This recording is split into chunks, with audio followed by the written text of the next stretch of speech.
چند ایسے کلمات آپ کو بتانے جا رہا ہوں، ایک ایسا ورد آپ کو بتانے جا رہا ہوں جو کہ حقیقی معنوں میں آپ کی زندگی تبدیل کر کے رکھ دے گا، اور وہ ہے لا حول ولا قوت الا باللہ۔ 1000 دفعہ آپ نے یہ پہلے سنا ہوگا، 1000 دفعہ آپ نے یہ پہلے پڑھا بھی ہوگا، but this is something very light to recite on the tongue, but this is very heavy and very difficult to live by۔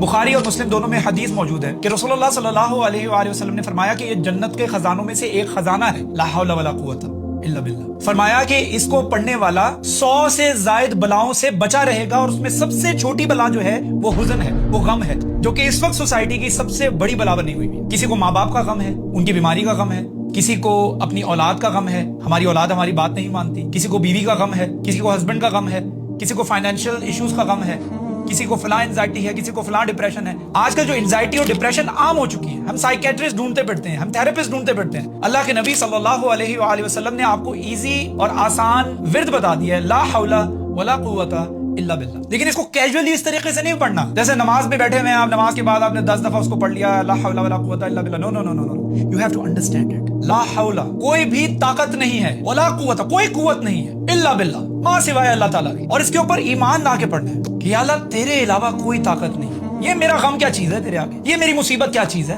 یہ جو مصیبت میری زندگی کے اندر ہے، جو میرے لیے پہاڑ بنی ہوئی ہے، وہ تیری قدرت کے آگے کچھ نہیں ہے، تیری قوت کے آگے کچھ نہیں ہے۔ لا حول ولا قوت الا باللہ، تیرے سوا تو سب سے بڑی طاقت والا۔ You have the authority to solve my problem, this tiny little problem that I have in my life۔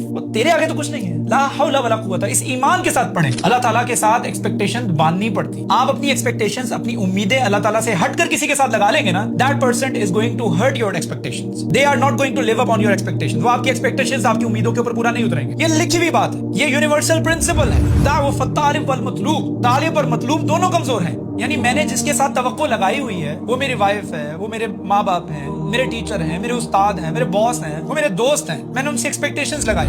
یہ ایکسپیکٹیشنز، یہ امیدیں کبھی بھی پوری نہیں ہوں گی۔ ایکسپیکٹیشنز کس سے ہونی چاہیے؟ اللہ تعالیٰ سے۔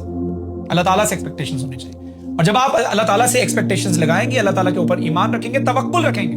یہ توکل ہی ہے نا جب حضرت موسیٰ علیہ السلام کی والدہ نے ان کو ایک چھوٹی سی ٹوکری کے اندر ڈال کر بہا دیا تھا۔ اللہ تعالیٰ نے فرمایا کہ اگر ہم نے اس موقع پر موسیٰ کی ماں کا دل باندھا نہ ہوتا، اس کو حوصلہ، اس کو صبر نہ دیا ہوتا، تو وہ بکھر جاتا۔ And that same could goes into the house and the very house of the Pharaoh، اور وہیں پہ وہ پلے بڑھے جو ان کو مارنا چاہ رہا تھا۔